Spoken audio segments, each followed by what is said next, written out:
Episode में कहानी एक नए मोड़ पर पहुंच जाती है, जहां झनक का घर छोड़कर निर्णय और ऋषि के टूटते हुए रिश्ते का दर्द दोनों ही केंद्र में दिखते हैं। यह एपिसोड भावनात्मक टकराव, रिश्तों की जटिलता, आत्मनिर्भर के रंगों से भरा हुआ है। एपिसोड की शुरुआत उसी सुबह से होती है जब अदिति का आत्महत्या का प्रयास हुआ था। पूरे परिवार में बर्फ जैसा सन्नाटा है। जी हाँ दोस्तों, हम बात कर रहे हैं स्टार प्लस के शो झनक की। तो दोस्तों, आगे बढ़ने से पहले अगर आप हमारे चैनल पर नए हैं तो इसे सब्सक्राइब कर दीजिए, साथ ही बेल आइकन दबाना ना भूलें। वीडियो अच्छा लगे तो इसे लाइक जरूर कीजिएगा। चलिए आगे बढ़ते हैं दोस्तों। एपिसोड की शुरुआत में जब हम देखते हैं कि घर में एक बर्फ जैसा सन्नाटा फैला हुआ है, डॉक्टर अदिति की जांच करता है और कहता है कि अब वह खतरे से बाहर है, लेकिन उसके मनोबल को संभालने की ज़रूरत है। नीलू यानी कि ऋषि की माँ झनक पर बेहद नाराज है। वह कहती है जब तक ये लड़की इस घर में रहेगी तब तक कोई चैन से सांस नहीं ले पाएगा। परिवार के बाकी सदस्य भी चुप हैं। कोई झनक से कहता है कि तुम यहाँ से चली जाओ, लेकिन झनक कहती है कि मैं बेहद वो कहती है जब तक ये लड़की इस घर में रहेगी तब तक कोई चैन से सांस नहीं ले पाएगा। परिवार के बाकी सदस्य भी चुप हैं। कोई झनक का पक्ष नहीं लेता। झनक वहाँ खड़ी होती है, चुप पर आंसुओं से भरी हुई। उसके मन में एक ही बात चल रही होती है, अब मुझे जाना ही पड़ेगा। ऋषि अंदर से बुरी तरह टूट चुका है। वह झनक के कमरे में आता है और उसे कहता है कि अगर वह चली गई तो सब कुछ खत्म हो जाएगा। झनक उसे शांत स्वर में जवाब देती है, कुछ रिश्ते अगर लोगों की नज़रों में गलत लग जाएं तो उनकी सच्चाई साबित करने के से बेहतर है उन्हें छोड़ देना। दोनों के बीच एक भावनात्मक सीन होता है और जहां ऋषि झनक का हाथ पकड़ता है और वह झनक धीरे से हाथ छुड़ाकर चली जाती है। वह कहती है कि वह अब किसी की ज़िंदगी में दरार नहीं बनना चाहती है। ऋषि की आंखों में आंसू आ जाते हैं पर वह कुछ कह नहीं पाता है। इसी बीच अदिति होश में आती है। उसे जब पता चलता है कि ऋषि झनक के कमरे में था तो उसका गुस्सा और असुरक्षा चरम पर पहुंच जाती है। वह कहती है कि ऋषि, तुम्हारे लिए मेरा दर्द भी मायने नहीं रखता, तुम्हारा ध्यान बस उसी लड़की पर है। ऋषि कुछ भी नहीं कहता। वह उसकी चुप्पी अदिति के शक को और गहरा करती है। परिवार अदिति की बातों से झनक को दोबारा कोसने लगता है। यहाँ से घर के हिस्सों में दरार और गहरी हो जाती है। वह अगले दिन सुबह अपना सामान पैक करती है। झनक पुतुल के उससे लिपट कर रोती है और कहती है कि घर उसके बिना अधूरा हो जाएगा। झनक जवाब देती है कि कभी कभी किसी का साथ छोड़ना ही उसके लिए सबसे बड़ा तोहफा होता है। वह भगवान की मूर्ति के सामने बैठकर प्रार्थना करती है, हे प्रभु, सबको सुख देना, चाहे मेरी जगह अब इस घर में ना रहे। यह दृश्य बेहद संवेदनशील है क्योंकि झनक जाते जाते हर कोने को आखिरी बार देखती है। वो यादों, दर्द और न माफ़ किए जा सकने वाले शब्द सब उसकी आंखों में झलकते हैं। एपिसोड के आखिरी में हिस्से में वह ऋषि झनक को जाते हुए देखता है। वह अपने कमरे में लौटकर दीवार पर मुक्के मारता है और कहता है, मैं तुम्हें जाने नहीं दूंगा झनक, तुमसे किया वादा निभाऊंगा। झनक ऑटो में बैठती है पर उसकी आंखें बार बार घर की ओर देखती हैं, उठती हैं। बैकग्राउंड में दर्द भरा संगीत चलता है और कैमरा धीरे धीरे दोनों के चेहरों पर रुकता है। एपिसोड यहीं खत्म होता है और अगले भाग की झलक में दिखाया जाता है कि झनक के जाते ही अदिति का रवैया बदलने लगता है और परिवार को अपने फैसले पर पछतावा होने लगता है।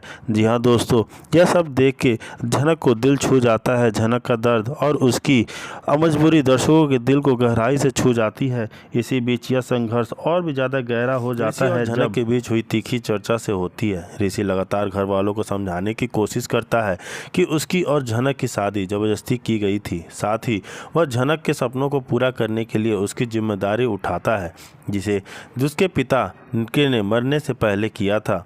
अदिति की घबराहट और बड़ा फैसला लेने का तरीका। अदिति इस पूरे माहौल में खुद को असहज महसूस करने लगी है और झनक के साथ बदसलूकी पर उतर आती है। उसका व्यवहार उसके हदें पार कर देता है, जिससे ऋषि परेशान हो जाता है। आखिरकार ऋषि अदिति से अपने रिश्ते को ख़त्म करने का फैसला करता है और डाइवोर्स पेपर दे देता है ताकि दोनों आज़ाद से रह सकें। झनक की भावनात्मक और सिंदूर का सीन आता है। एक प्रसिद्ध सीन में ऋषि झनक के लिए सिंदूर लाता है जिसे वह झनक को देना चाहता है, लेकिन झनक भावुक हो जाती है और पूछती है कि उसके लिए इतनी मेहनत क्यों कर रहे हैं। ऋषि इस सवाल का सीधा जवाब नहीं देता, लेकिन सिंदूर के जरिए झनक की सलामती की दुआ करता है। दोनों के बीच भावनात्मक संवाद चलता है जिससे झनक अपने रिश्ते और जीवन के नए संघर्षों को समझने की कोशिश करती है। अदिति का एक्सीडेंट होता है। एपिसोड में एक बड़ा मोड़ तब आता है जब अदिति का अचानक एक्सीडेंट हो जाता है, जिससे घर के सभी लोग हैरान हो जाते हैं।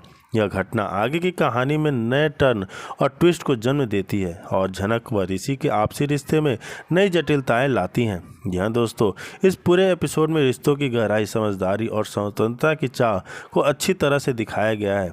ऋषि, झनक और अदिति के फैसले कहानी को प्रगति देने वाले हैं और दर्शकों को आगे देखने को मिले के लिए मजबूर करते हैं। यह एपिसोड दर्शकों के लिए भावनात्मक और ड्रामा से भरपूर रहा, जिससे हर किरदार की सोच और मजबूरी सामने आती है। यहाँ दोस्तों, एपिसोड की करवा चौथ की पूजा सुंदरता दृश्य से शुरू होता है, जहां घर की सभी महिलाएं व्रत रखती हैं। झनक भी व्रत रखती है, जिससे देखकर अदिति चिढ़ जाती है और क्योंकि ऋषि झनक की फिक्र करता है और ऋषि अपने मन ही बात छुपाते हुए धीरे धीरे झनक के करीब जा जाता है। हालांकि दोनों अभी भी अपने रिश्ते को परिभाषित करने की कोशिश करते हैं। अदिति का व्यवहार दिन भर झनक के प्रति सख्त और ताना मारने वाला रहता है, जिससे घर का माहौल बिगड़ता है। जी हाँ दोस्तों, ऋषि के लिए उसका प्यार अहंकार में बदल गया था। उसने जेठू झूठी प्रेगनेंसी का ड्रामा भी किया, जनों को हर पल अपमानित किया और उसे इस घर से निकालने की हर संभव साजिश रची। लेकिन दोस्तों, सत्य तो ज़्यादातर देर छुप नहीं सकता, उसे छुपाया भी नहीं जा सकता। इसको लाने के लिए सबसे बुजुर्ग इंसान, ज्ञानवान सदस्य जेठू ने उठाया है। नंबर 1, सच का पल। जेठू का निर्णय डर का माहौल हो जाता है। घर का माहौल बेहद तनावपूर्ण है।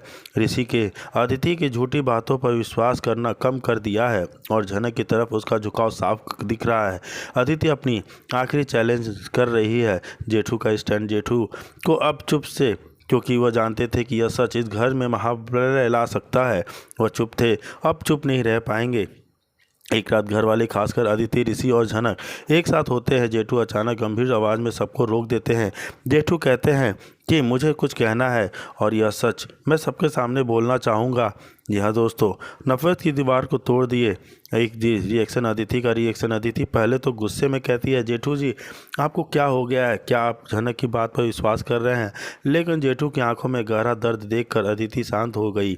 नंबर जेठू ने खोला सबसे बड़ा राज, खून का रिश्ता। अब आता है पल जब जेठू झनक और अदिति की किस्मत को हमेशा के लिए बदलने वाला है। जेठू की कहानी यानी कि फ्लैशबैक्स में जेठू बताते हैं कि जैसे झनक की माँ और अदिति की माँ यानी कि अदिति के पिता किसी गरीब रिश्तेदार का एक गहरा नाता था। जेठू का खुलासा, अदिति जिस झनक को तुम बदनाम कर रही हो, जिस लड़की को तुम घर से निकालना चाहती हो, तुम्हारी सौतेली बहन है। जी हाँ दोस्तों, यह झनक की माँ के साथ इस घर में परिवार का खून का रिश्ता था। शायद झनक की माँ के साथ हुए अन्याय के कारण या सामाजिक डर के कारण इस सच को दबा कर रखा गया था। जेठू का बोझ, मैंने सालों तक बोझ अपने सीने पर रखा। तुम्हारी माँ ने मुझसे कसम ली थी कि मैं किसी को सच नहीं बताऊंगा, लेकिन आज नफरत जब खून के रिश्ते को मारने पर उतारू हो जाए तो मुझे चुप्पी तोड़नी होगी। मेरी हिम्मत खत्म हो गई है। अदिति का महाविनाश, गिल्ट और आंसुओं का सैलाब। जेठू के मुंह से यह सत्य सुनने ही अदिति के पैरों तले जमीन खिसक जाती है। अदिति मानसिक स्थिति यानी कि अनस्टेबल हो जाती है। उसे शौक लगता है, सबसे पहले झटका लगता है। वह अविश्वास में अपना सिर हिलाती है। झूठ है सब ये, झनक को आपको सिखाया होगा। जी हाँ दोस्तों, आंखों के सामने बीते हुए सारे पल गुजरने लगते हैं। हर अपमान का झनक को दिया, झूठी प्रेगनेंसी का ड्रामा किया जिसके बल पर वह अपनी ही बहन को घर से निकाल रही थी। जो सब उसको रियलाइज़ होता है, उसे एहसास होता है उसने सिर्फ एक लड़की पर जुर्म नहीं किया बल्कि अपनी माँ के खून पर, अपनी बहन पर अत्याचार किया है। जी हाँ दोस्तों, वहीं दूसरी तरफ झनक ने ऋषि के लिए व्रत क्यों रखा है? उसने तो डिवोर्स दे दिया है और वो डिवोर्स पेपर पर भी साइन कर दिया। अब वो दोनों अलग हो चुके हैं। फिर ऋषि झनक ने ऋषि के लिए व्रत क्यों रखा? अदिति को जब पता चलेगा तो वो क्या एक्शन लेगी, घर वाले क्या करेंगे? जी हाँ दोस्तों, वहीं दूसरी तरफ दिखाया जाता है कि रही है झनक अपने माता पिता के अनिरुद्ध ऑपरेशन के लिए भी तैयारियां करती रहती है, जिससे वह खुद को डॉक्टर बनने के लिए प्रोत्साहित कर रही है। उसकी मेहनत और लगन को हर कोई सराहता है, लेकिन उसके लिए रास्ता आसान नहीं है। एपिसोड में अदिति की झूठी प्रेगनेंसी की सच्चाई सामने आती है, जिससे पूरे परिवार में तनाव फैल जाता है। अदिति खुद इस स्थिति से टूट चुकी है और अपने जीवन में कई दुखी पहलुओं को झेलती हुई दिखती है। घर में उसकी आर्थिक और भावनात्मक स्थिति कमज़ोर होती जा रही है। अदिति अपने माता पिता के अपनापन न मिलने की पीड़ा व्यक्त करती है, साथ ही अपने पिता से सही सम्मान और प्यार न मिलने की तकलीफ बताती है। इसके कारण वह झनक और ऋषि के बीच दूरी और जटिलताओं को बढ़ाने की कोशिश करती है। ऋषि झनक के प्रति अपनी जिम्मेदारियों को गंभीरता से समझता है और उसे भरोसा देता है कि सब ठीक हो जाएगा। वह झनक को आश्वस्त करता है कि वह उसके साथ है और हर मुश्किल में उसका सामना करेगा। जी हाँ दोस्तों, कॉलेज ऋषि झनक को कॉलेज से लेने जाता है, जिसमें कि गहरा झटका लगता है और उसकी सोच और उलझ जाती है। इसी बीच झनक कॉलेज में अपने टॉप करने की खबर से परिवार खुश होता है और उसके सपनों की तरफ एक बड़ा कदम होता है। झनक का मेडिकल फील्ड में बड़ा नाम बनने का सपना और उसके पिता अनिरुद्ध के ऑपरेशन की तैयारी भी इस एपिसोड में दिखाई गई है, जो कहानी में आगे के संघर्ष और उम्मीद की कहानी जोड़ती है।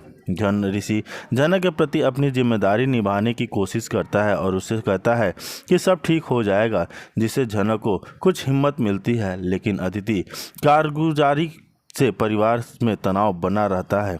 एपिसोड के अंत में झनक अपने परिवार से दूर जाने का मन बनाती है। वह एक पत्र लिखती है जिसमें अपने दिल की सारी बातें होते हुए अपनी नई शुरुआत का संकेत देती है। परिवार के लोग उसके फैसले से आहत होते हैं, लेकिन समझने की कोशिश करते हैं। यहाँ दोस्तों, एपिसोड परिवार, सच्चाई, संघर्ष और सपनों के बीच झनक के जदोजहद को पूरे विस्तार से दिखाता है। साथ ही दर्शकों को भावुक और तनावपूर्ण दृश्यों का